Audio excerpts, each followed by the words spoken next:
The Story of Doctor Dolittle, Part 7. The 19th chapter, The Rock. Up they got early next morning, out of the silken beds, and they saw that the sun was shining brightly and the wind was blowing from the south. Jip smelt the south wind for half an hour.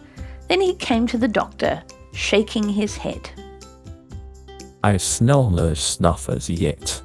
We must wait till the wind changes to the east. But even when the east wind came, at 3 o'clock that afternoon, the dog could not catch the smell of snuff.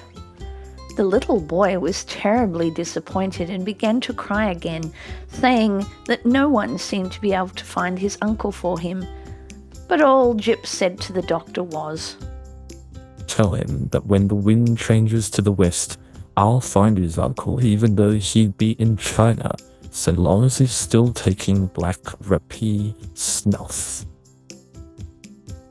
3 days they had to wait before the west wind came. This was on a Friday morning, early, just as it was getting light. A fine rainy mist lay on the sea like a thin fog, and the wind was soft and warm and wet. As soon as Jip awoke, he ran upstairs and poked his nose in the air. Then he got most frightfully excited and rushed down again to wake the doctor up. Doctor, I've got it. Doctor, wake up.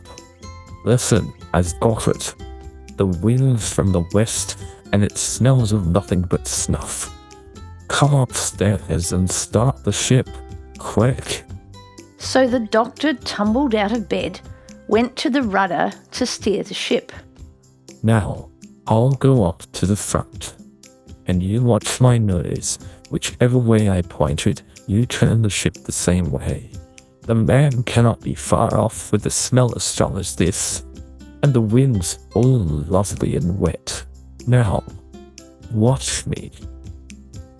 So all that morning, Jip stood in the front part of the ship, sniffing the wind and pointing the way for the doctor to steer, while all the animals and the little boy stood round with their eyes wide open, watching the dog in wonder. About lunchtime, Jip asked Dab-Dab to tell the doctor that he was getting worried and wanted to speak to him. So Dab-Dab went and fetched the doctor from the other end of the ship, and Jip said to him, The boy's uncle is starving. We must make the ship go as fast as we can. How do you know he's starving? Because there is no other smell in the west wind but snuff. If the man were cooking or eating food of any kind, I would be bound to smell it too. But he hasn't even fresh water to drink. All he's taking is snuff in large pinches. We're getting nearer to him all the time because the smell grows stronger every minute. But make the ship go as fast as you can, for I am certain that the man is starving. All right, said the doctor, and he sent Dab-Dab to ask the swallows to pull the ship, the same as they had done when the pirates were chasing them. So the stout little birds came down and once more harnessed themselves to the ship. And now the boat went bounding through the waves at a terrible speed. It went so fast that the fishes in the sea had to jump for their lives to get out of the way and not be run over. And all the animals got tremendously excited, and they gave up looking at Jip and turned to watch the sea in front to spy out any lands or islands where the starving man might be. But hour after hour went by, and still the ship went rushing on over the same flat sea, and no land anywhere came in sight. And now the animals gave up chattering and sat around, silent, anxious and miserable. The little boy again grew sad, and on Jip's face there was a worried look. At last, late in the afternoon, just as the sun was going down, the owl, Tutu, who was perched on the tip of the mast, suddenly startled them all by crying out at the top of her voice, Jip, I see a great rock in front of us. Look, way out there where the sky and the water meet. See the sun shine on it like gold. It's the smell coming from there. And Jip called back. Yes, that's it. That is where the man is. At last. At last. And when they got nearer, they could see that the rock was very large as a big field. No trees grew on it, no grass, nothing. The great rock was as smooth and as bare as the back of a tortoise.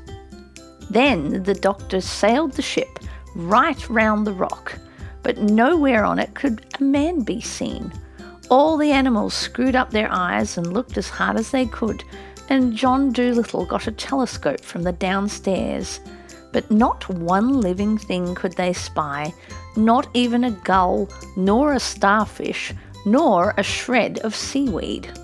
They all stood and listened, straining their ears for any sound. But the only noise they heard was the gentle lapping of the little waves against the side of their ship. Then they all started calling, "Hello there! Hello!" till their voices were hoarse, but only the echo came back from the rock. And the little boy burst into tears and said, I am afraid I shall never see my uncle any more. What shall I tell them when I get home? But Jip called to the doctor. He must be there. He must. He must. The smell goes on no further. He must be there, I tell you. Sail the ship close to the rock and let me jump onto it. So the doctor brought the ship as close as he could, and he let down the anchor. Then he and Jip got out of the ship onto the rock. Jip at once put his nose down close to the ground and began to run all over the place. Up and down he went, back and forth, zigzagging, twisting, troubling, doubling and turning. And everywhere he went, the doctor ran behind him, close at his heels, till he was terribly out of breath.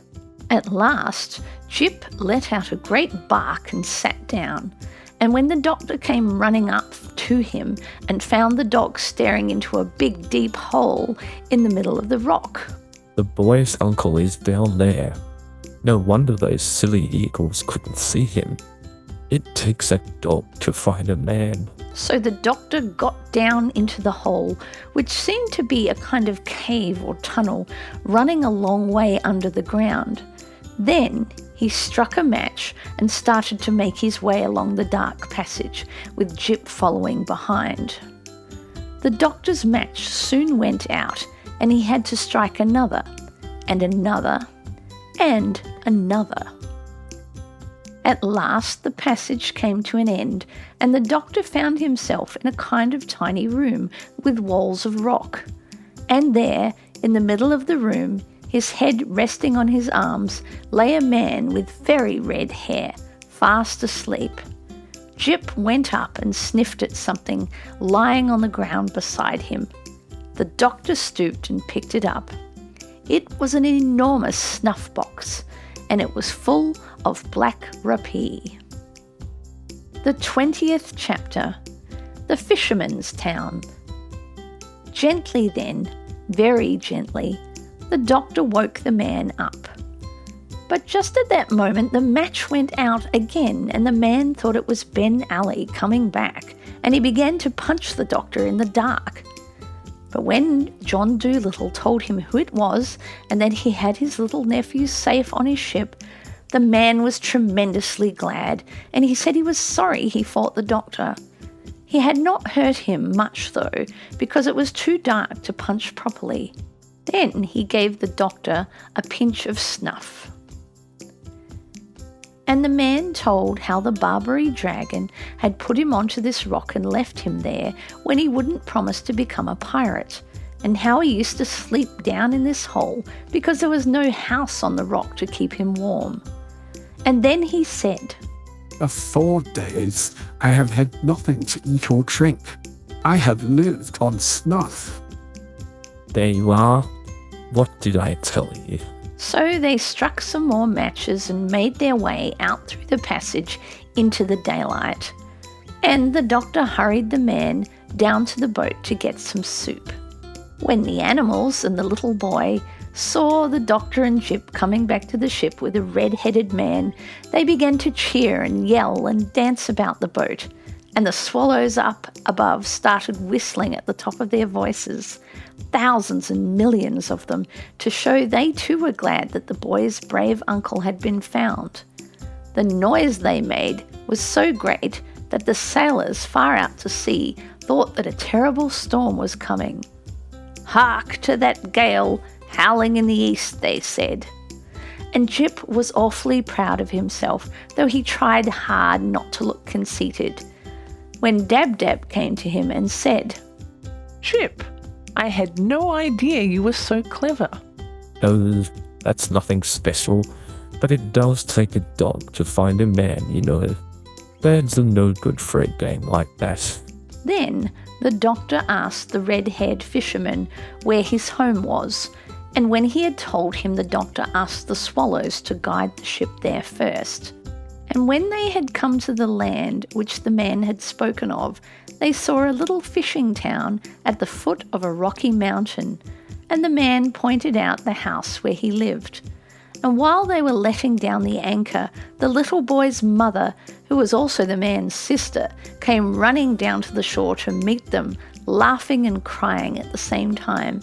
She had been sitting on a hill for 20 days, watching the sea and waiting for them to return. And she kissed the doctor many times, so that he giggled and blushed like a schoolgirl. And she tried to kiss Jip too, but he ran away and hid inside the ship. This is a silly business, this kissing. I don't hold by it. Let her go and kiss Gum Gub if she must kiss something. The fisherman and his sister didn't want the doctor to go away again in a hurry. They begged him to spend a few days with them. So John Dolittle and his animals had to stay at their house a whole Saturday and Sunday and a half of Monday. And all the little boys of the fishing village went down to the beach and pointed at the great ship anchored there and said to one another in whispers, "Look, that was a pirate ship, Ben Ali's, the most terrible pirate that ever sailed the seven seas. That old gentleman with the high hat who's staying up at Miss Trevelyan's, he took the ship away from the Barbary Dragon and made him into a farmer. Who'd have thought of him? Him, so gentle-like and all that. Look at the great red sails. Ain't she a wicked-looking ship and fast? My!" All those 2 days and a half the doctor stayed at the little fishing town. The people kept asking him out to teas and luncheons and dinners and parties. All the ladies sent him boxes of flowers and candy, and the village played tunes under his window every night. At last the doctor said, Good people, I must go home now. You really have been most kind. I shall always remember it. But I must go home, for I have things to do. Then, just as the doctor was about to leave, the mayor of the town came down the street and a lot of other people in grand clothes with him. And the mayor stopped before the house where the doctor was living, and everybody in the village gathered round to see what was going to happen. After 6 page boys had blown on shining trumpets to make people stop talking, the doctor came out onto the steps and the mayor spoke. Dr. John Dolittle, it is a great pleasure for me to present the man who rid the seas of the Dragon of Barbary, this little token from the grateful people of our worthy town. And the mayor took from his pocket a little tissue paper packet, and opening it, he handed to the doctor a perfectly beautiful watch with real diamonds in the back. Then the mayor pulled out of his pocket a still larger parcel and said, Where is the dog? Then everybody started to hunt for Jip. And at last Dab-Dab found him on the other side of the village in a stable yard, where all the dogs of the countryside were standing around him speechless with admiration and respect. When Jip was brought to the doctor's side, the mayor opened the larger parcel, and inside was a dog collar made of solid gold, and a great murmur of wonder went up from the village folk as the mayor bent down and fastened it round the dog's neck with his own hands. For, written on the collar in big letters were these words, "Jip, the cleverest dog in the world." Then the whole crowd moved down the beach to see them off, and after the red-haired fisherman and his sister and the little boy had thanked the doctor and his dog over and over and over again, the great swift ship with the red sails was turned once more towards Puddleby, and they sailed out to sea while the village band played music on the shore. The last chapter. Home again.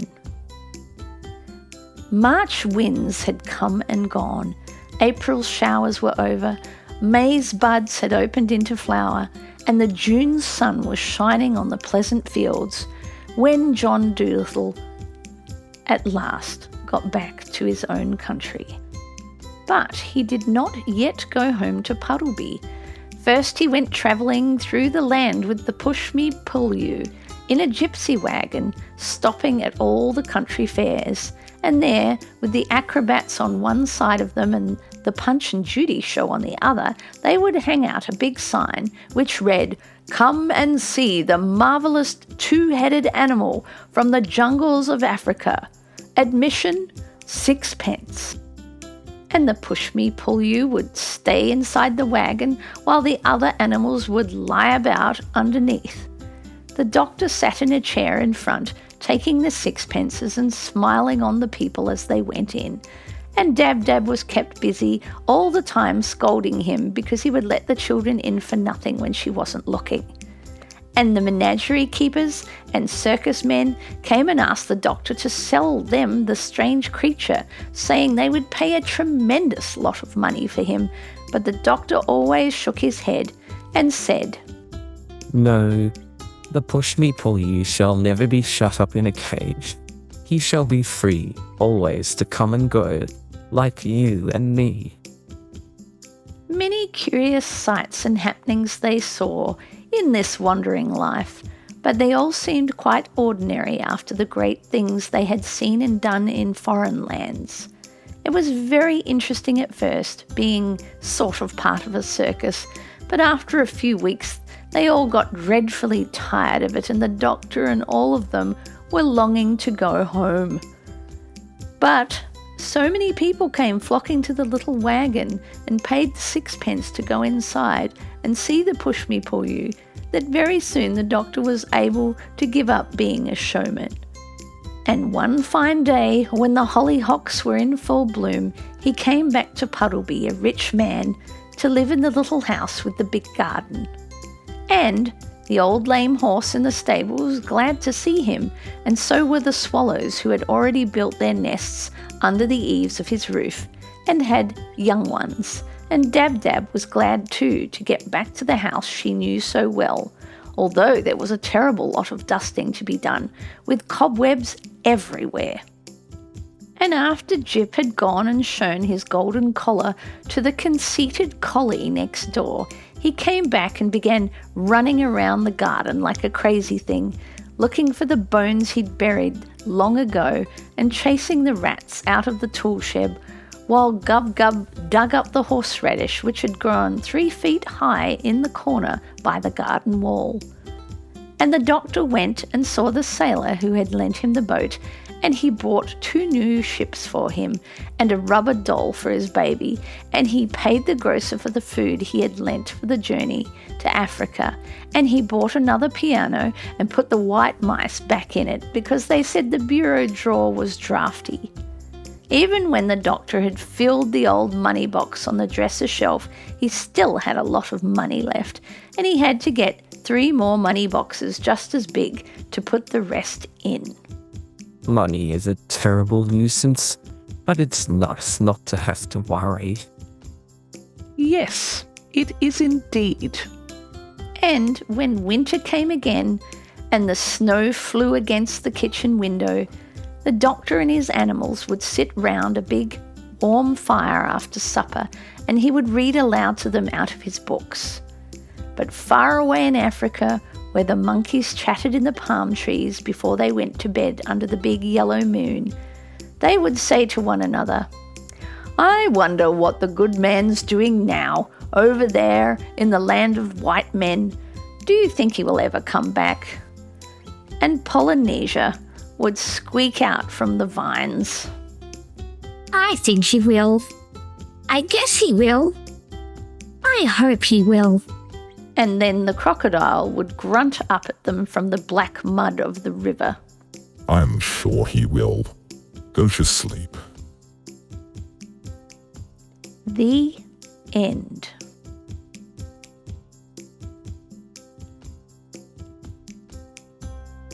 If you would like to support this channel, give me a like or subscribe, or feel free to leave a comment and share this channel with your friends. Thank you.